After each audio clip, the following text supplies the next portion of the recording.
Hey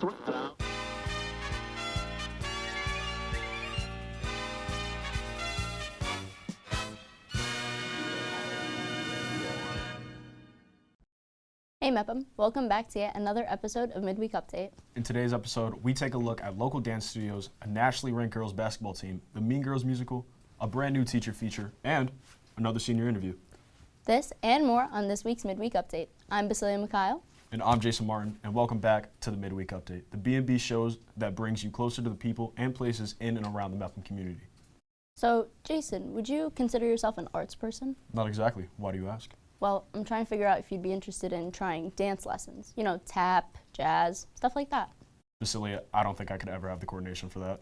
Well, if you are ever intrigued and want to learn, you don't even have to go far. You just have to go a town over and check out the Merrick Dance Center. Down, down, up, down, down, open, cross, turn, then you say. Flat ball change, one of the first steps you learn in a tap class. Here at Merrick Dance Center, children from the ages of 3 to 17 take weekly classes to work on technique. And as time goes by, a family-like environment is created. I think when we moved to new location that we got a little bit bigger, and now we have a waiting room where people can meet each other. I think now the big kids can watch little kids can watch the big kids, everybody gets to know each other. And you start to remember people from year to year. Being that the studio is located in the center of town, it allows for friendships to form and for families from around the community to come together. Definitely, I've met plenty of new people that I've become close with just like through dance, and I'm very grateful for that. So it's actually really nice that we have a dance school like this that's in town that brings together kids from all different schools, because right now my daughter's in 2nd grade, but when she goes into middle school, she'll be together with kids from other elementary schools, and she'll actually get reunited with kids that she came to dance with. So it's a really nice sense of community, and she gets to grow with these kids and stay together. With the wide range of ages, students have had the chance to grow as a dancer and as a person. The most rewarding thing is seeing the dancers that stay with us for years grow, not only as dancers, but as humans, and kind of seeing what they turn into and the personalities that they get. Because when they're little, they're adorable, but then when they're older, they just become so talented and blossom into wonderful people. As the students get older, they use the skills that they have learned in the dance studio and apply them to situations they face in the real world. For B&B, I'm Makayla Daube. Wow, that was actually really impressive. I didn't realize you needed that much skill for dancing. Totally. Dancers have to be pretty dedicated and athletic to learn all that choreography. You know, I was just thinking about how this reminds me of playing sports. That's because you're always thinking about sports. That's not true at all. I think about other things. Well, if the sport you were thinking about was basketball, you'd be on the right track.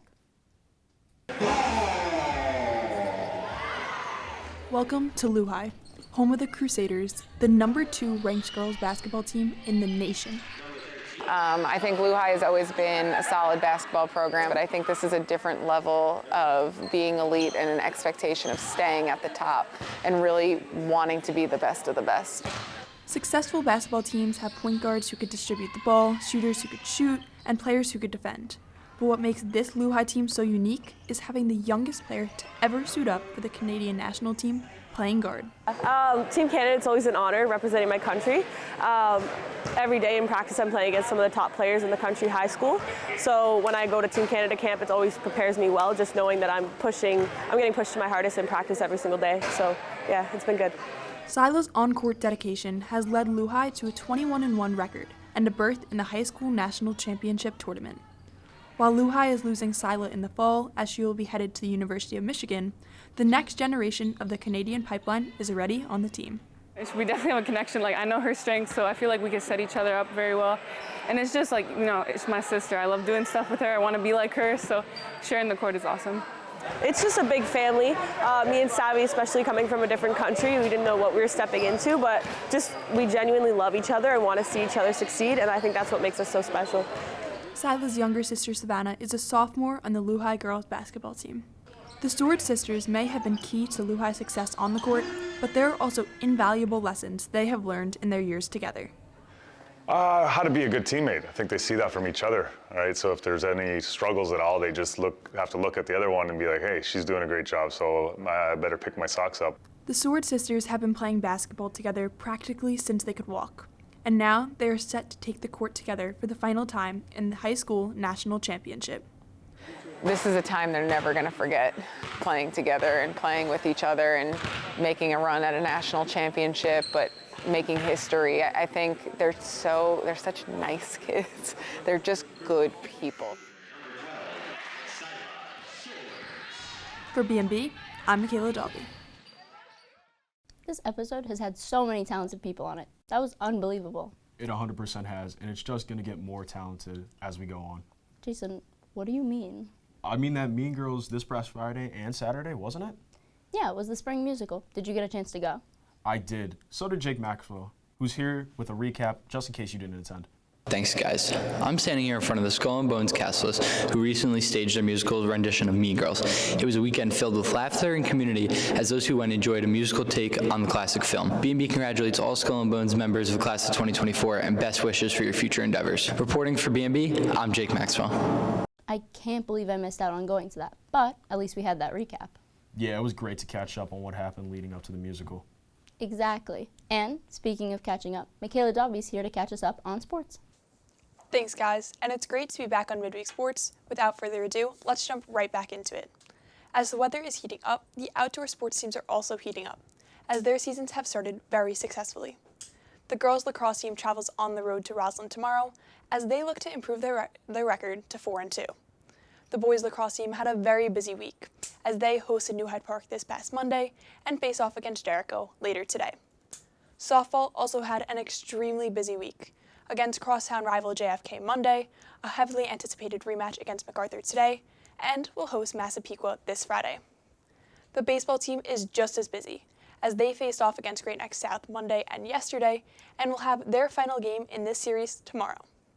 The boys' tennis team has a match today against Valley Stream Central, and the girls' badminton team faced off against Bethpage yesterday, and will play Freeport tomorrow.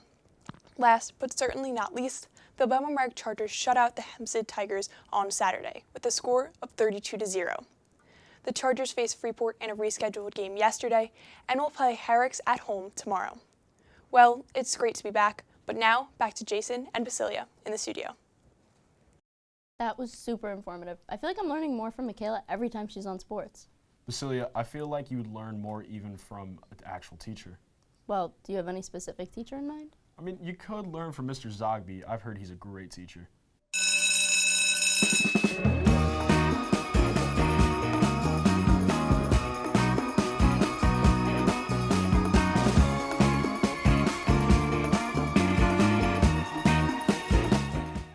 Mr. Zogby has been teaching at MEPM for 20 years as an AP US and economics teacher. His knowledge and experience with students help students make the most out of their learning journey in the realms of social studies and economics. I've had a really good experience with Mr. Zogby being my teacher because I feel like he's taught me a lot about social studies, and he's just like a really kind person to talk to when you need help. I think he's a really phenomenal teacher. I love the way he teaches history. Mr. Zogby really cares about his students and works with them to help them improve their skills and knowledge about their courses. First and foremost, the relationships that I make with the students. I enjoy, the interactions every day. Overwhelmingly, the students in this building, in this district, are wonderful. It's a high for me, a natural high for me to teach subject matter that I really enjoy, and then build relationships with students and hopefully inspire them to want to know more, and then learning some life lessons along the way too. I think he's really effective in the classroom because I like how he does demonstrations in front of the whole class, and I just like how he helps us review and how he really works with us as individuals to get the best grade that we can. As Mr. Zogby impacts his students in the classroom, he also impacts the school around him. He's been a large part of the social studies department here at MEPM. His knowledge, his pedigree, and just his, the way he conducts his classroom, right? He's something that teachers, strive to be in the classroom. Mr. Zogby is an appreciated teacher, and his hard work, knowledge, and contributions are appreciated by students even after their time at MEPM has come to an end. He's definitely one of the more beloved teachers in the department, every year when the seniors come back, there's always a group of kids that are going to go in and see him. You can see that his students have an appreciation for the work he does, the effort he puts into his job on a day-to-day basis. This beloved teacher is a part of our MEPM community, and the students lucky to have him are impacted by his work and dedication to his students. For B&B, I'm Mia Hafner. I can't believe that it's already the fourth quarter. It's crazy how fast time's passing. I don't know about you, Basilia, but I'm really going to miss the seniors this year. Oh, I totally will, especially the one on the show with us today. Welcome to the show, Sidd. So happy you could take time to come and reflect on your 4 years in B&B with us. Thanks for having me, guys. So, Sidd, what have these past 4 years in B&B been like for you? I mean, it's really been a journey. I feel like every single year has been different than the previous year. I mean, as a freshman, it was our pandemic year, so I didn't really get involved that much, but I definitely remember being around campus host on a freshman takeover. But then sophomore year, I was able to be alternate weather boy and then eventually do my What Is That segment, so I definitely got more involved there. And then as the years progressed, I've definitely been able to do a lot more on-camera stuff, but also in my senior year, I've gotten to do a lot more behind the scenes, which I've really gained an appreciation for.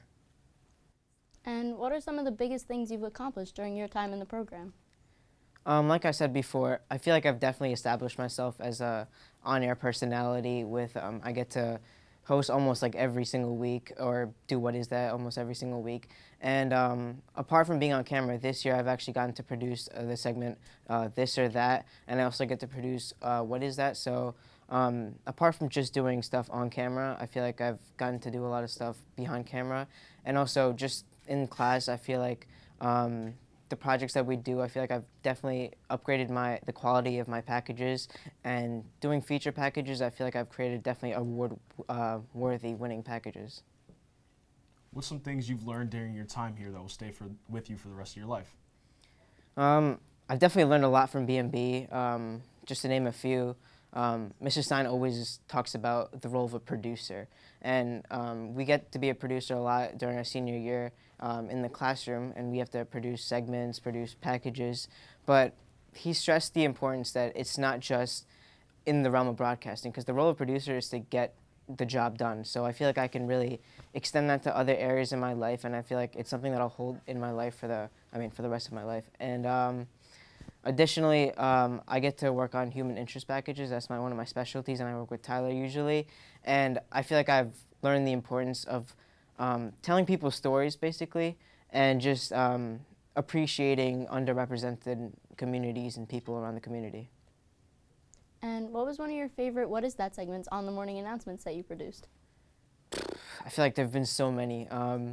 Definitely in the beginning of my sophomore year, the ones that I did with Emily Yucht, those were definitely memorable. I remember the first one was the What Is a Lockout? But my favorite one so far would probably be the one that we produced in California last year. It was about the Silicon Bank Valley failure. We actually had to go around California and Long Beach and talk to this lady in a bank for about an hour, which sounds boring, but it was honestly kind of interesting for me, and I feel like that's the direction I kind of want to take What Is That before I graduate, and like expand it more, basically. What will you miss most about B&B after this year? Definitely the people. I mean, just in the class, I mean, it is kind of like a workplace environment, but I feel like it's so much more than that. With the teachers, Ms. Kalish, Mr. Stein, and Russ, I feel like we really created a family here, and that's something that I'm definitely going to miss. Thanks for coming on the show, Sidd. I'm going to miss you guys, and thanks for having me. Well, I'm really not ready to say goodbye to the seniors, Basilia. Me too, Jason, but just because this episode's ending so soon doesn't mean the school year is. Very, very true. Well, that's it for this week's episode of Midweek Update. We'll be back next week with all new stories around the Bellmore-Merrick Central High School District to bring you inside the parts of the community we don't always get to see. Until then, I'm Jason Martin. And I'm Basilia Mekhaiel, and we'll see you all next midweek. What are we doing? Oh, wait, Rocket, wait. And shoot. It can't be one. It doesn't count. It doesn't count. It doesn't count.